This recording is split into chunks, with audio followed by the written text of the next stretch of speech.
क्या नाम है बहन जी आपका? मेरा नाम प्रज्ञा बाथम है and I have done MSc in yoga. कहाँ से आए आप? मैं बैतूल एमपी से आई हूँ। क्या काम करते हैं? मैं योगा ट्रेनर हूँ।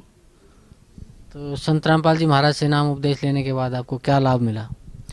लाभ की तो कोई लिस्ट ही नहीं है, मैं बता ही नहीं सकती कि मेरे साथ मेरी लाइफ में रोज़ ऐसे कुछ ना कुछ मिरेकल्स हो ही जाते हैं।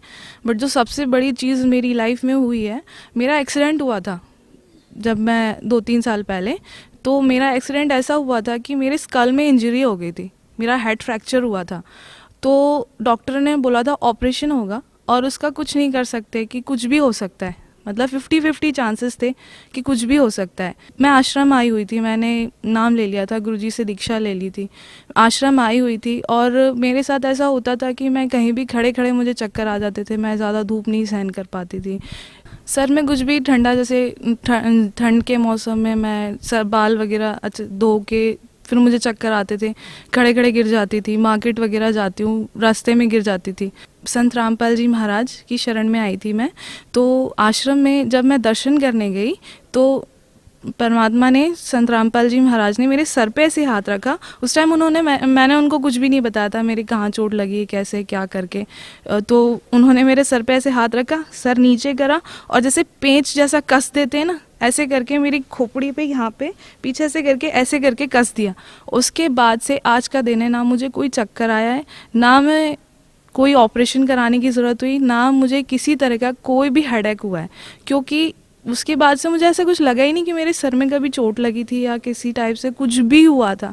तो ये एक बहुत बड़ा मिरेकल है मेरी लाइफ में। और वैसे देखा जाए तो रोज़ ऐसा कुछ ना कुछ हो ही जाता है, जैसे कोई भी चीज़ की मेरे मन में इच्छा हो जाए तो परमात्मा ऐसे पूरी कर देते हैं जैसे कुछ कहीं से भी आके मुझे वो चीज़ मिल जाएगी। बहन जी, संत रामपाल जी महाराज की शरण में आने से पहले आप कौन सी साधना करते थे?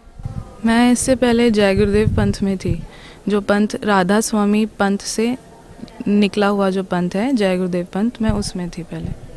तो जय गुरुदेव पंथ को आपने क्यों छोड़ा? देखिए सर, जिस डॉक्टर की दवाई से फ़ायदा ना हो के साइड इफ़ेक्ट हो जाए, उस डॉक्टर को छोड़ देने में ही भलाई है। And I have wasted out my 7 years over there. मैंने अपनी ज़िंदगी के 7 साल वहाँ पे खर्च किए थे। 7 साल में मैंने अंधश्रद्धा, अंधभक्ति से उन्होंने जैसा बताया, ध्यान भजन सुमिरन पूरी डेडिकेशन के साथ किया, बट नो प्रॉफिट, उल्टा लॉस। तो पहले हम ये सोचते थे कि ये परीक्षा ली जा रही है हमारी, कि अब गुरुजी परीक्षा ले रहे हैं, तो वो ज़्यादा से ज़्यादा करते थे कि ज़्यादा से ज़्यादा टाइम दो ध्यान भजन में, सुमिरन में, जितना करो उतना फ़ायदा होगा, जितना करो उतना फ़ायदा होगा, बैठे रहते थे। फ़ायदा तो होने से दूर रहा, उल्टा नुकसान ऐसा होता था कि हमारे ऊपर आफतें और ज़्यादा आ गई थी। फैमिली क्राइसिस, चारों तरफ से आफतें आने लगी। फिर सोचा ये क्या प्रोसेस है भाई, इसमें मतलब कुछ फ़ायदा ही नहीं, कुछ भी नहीं। और हमारी मम्मी तो पूरे टाइम उसी में बैठी रहती थी, ये सोच के कि हाँ चलिए आज नहीं तो कल दया बरसेगी, दया बरसेगी। पर कोई फ़ायदा नहीं। फ़ायदा होता कैसे? दिमाग पे पत्थर पड़े हुए थे, सोचना, दिमाग बुद्धि बंद हो गई थी। ये सोचना ही बंद कर दिया था कि जो साधना जिसकी रूट ही गलत है, जो साधना गलत तरीके से की जा रही है, उससे फ़ायदा कैसे हो जाएगा। जब शिव दयाल जी महाराज खुद भूत की योनि मिली उनको, खुद बुक्की में आके प्रवेश करके वो भूत की योनि में इतने दिन रहे, तो वो सतलोक चले कहाँ से गए। जो साधना शास्त्रानुकूल गीता के अनुसार नहीं की गई और सारे ग्रंथों के अनुसार नहीं की गई, वो साधना सही तो हो ही नहीं सकती।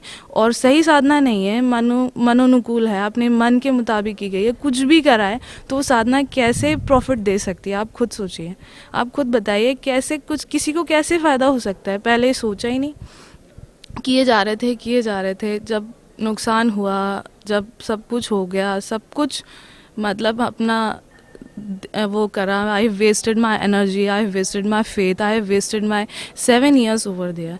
पर कोई फ़ायदा नहीं, उससे फ़ायदा होना ही नहीं था एक्चुअली। जो जय गुरुदेव पंथ है वो राधा स्वामी पंथ से निकला हुआ है। जो शिव दयाल जी महाराज थे, उन्होंने 5 नाम का सुमिरन बताया हुआ है। अब शिव दयाल जी महाराज ने 5 नाम का सुमिरन बताया है और सारा राधा स्वामी मत, सारा जय गुरुदेव मत इन्हीं 5 नामों का सुमिरन करके ये सोचते हैं कि इन्हें मोक्ष मिल जाएगा। पर आप एक बात बताइए, संत मत प्रकाश में खुद ये लिखा है, कबीर साहब की वाणी है, सोए गुरु पूरा कहावे, जो 2 अक्षर का भेद बतावे, एक छुड़ावे एक लगावे, तो प्राणी निज घर को जावे। जब खुद कबीर साहब ने कहा है, उन्होंने ये बात को माना है कि 2 अक्षर का भेद यानी सतनाम जो गुरु बताएगा वही पूरा खाएगा, तो 2 अक्षर का भेद उन्होंने कहाँ बताया? इन्होंने तो 5 नाम का सुमरन दे रखा है, उसे रटते रहो, उससे कोई फ़ायदा होने से रहा होगा कैसे? जब वो गलत है, जब वो गलत साधना है तो उससे कोई फ़ायदा तो होने से रहा। जब इस 5 नाम का सुमिरन करने से कुछ शिवदयाल जी नहीं तर पाए, शिवदयाल जी को भूत की होनी प्राप्त हुई, तो आप बताइए इनकी जो शाखाएं निकली हुई हैं, जो जय गुरुदेव पंथ चला है, डेरा सच्चा सौदा चला है, ये सब कैसे तर पाएंगे? आप खुद सोचिए, ये सब तरने का सवाल ही पैदा नहीं होता है। जय गुरुदेव जी खुद 5 नाम का सुमरन करते थे और उन्होंने अपनी सारी संगत को 5 नाम का सुमरन करने का आदेश दिया है। सारी संगत पूरे भक्ति भाव से 5 नाम का सुमरन करती है, पर इसका कोई फ़ायदा तो हुआ नहीं। जय गुरुदेव जी ने कहा था सतयुग आएगा, सतयुग नहीं आया, घोर कलयुग आ गया। उल्टा उनकी इतना ज़्यादा प्रॉब्लम के साथ, इतनी पीड़ा के साथ उनकी खुद मृत्यु हुई, और उनकी मृत्यु के बाद गद्दी के लिए इतना ज़्यादा घोर घमासान आज जो जय गुरुदेव पंथ में चल रहा है उसे हम खुद देख सकते हैं। हमें तो ये लगता है कि अगर हम उस पंथ में रह जाते, वो तो परमात्मा की दया हो गई जो खींच लाए, अगर उस पंथ में रह जाते तो हमारा क्या होता? हमारे तो अभी भी रोंगटे खड़े हो जाते हैं ये सोच के परमात्मा कि आपने वहाँ से निकाल लिया, अन्यथा हमारा क्या होता उस पंथ में अगर हम रह जाते? पता नहीं, बंदी छोड़ने बचाया है बस। शिवदयाल जी को भूत की होनी प्राप्त हुई। शिवदयाल जी भूत की होनी में बुक्की में आते थे और हुक्के का आदेश दिया था उन्होंने। हुक्का पीते थे, चूरमा रोटी खाते थे, खाना खाते थे और अपनी संगत को आदेश देते थे, बुक्की के शरीर में से ही आदेश देते थे। ये सब हम पढ़ चुके हैं राधा स्वामी मत में, जो भी हैं, जितने भी हैं, सारे ही जानते होंगे कि इस तरह का प्रकरण उसमें आता है कि किस तरह से शिवदयाल जी बुक्की में आके अपनी संगत को आदेश दिया करते थे और सभी उसके अनुसार फिर कार्य करते थे। ये साधना गलत है, ये शास्त्र विधि के अनुसार नहीं है। हमारे गुरुजी परम संत श्री रामपाल जी महाराज जी ने कहा है कि गीता के अध्याय 15 में 1 से 4 तक के श्लोक में कहा गया है कि अर्जुन तत्वदर्शी संत की खोज कर, और तत्वदर्शी संत मिलने के बाद उस परम पद परमेश्वर की खोज करनी चाहिए, जिससे प्राप्त होने के बाद साधक दोबारा इस संसार में नहीं आता और पूर्ण मोक्ष को प्राप्त होता है। अब आप ही बताइए कि ये साधना कहाँ तक सही है, कैसे सही है? ये साधना गलत है, इस साधना से मुक्ति हो ही नहीं सकती। ये तो मनमुखी साधना है जो एक इंसान के सिर्फ दिमाग की उपज है, और इस इंसान के दिमाग की उपज को हम सारे के सारे फॉलो कर रहे हैं, और इससे ना तो कोई फ़ायदा होना था ना आगे होगा। अब आपकी मर्ज़ी, आप देख लीजिए। इसलिए मैंने ये जय गुरुदेव पंथ छोड़ दिया, और छोड़ने में ही मुझे फ़ायदा लगा।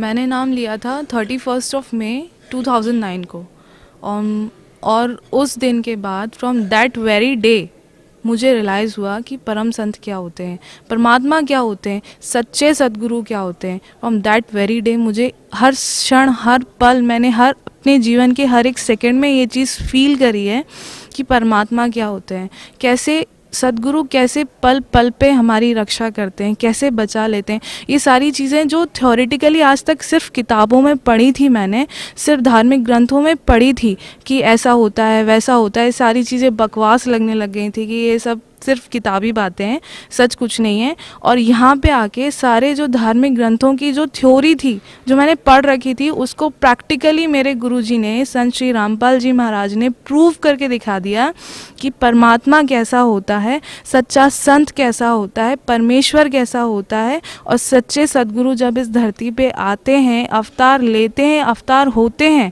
और अवतरित होके कैसे अपने बच्चों का कल्याण करते हैं, मैंने अपनी आँखों से देखा है।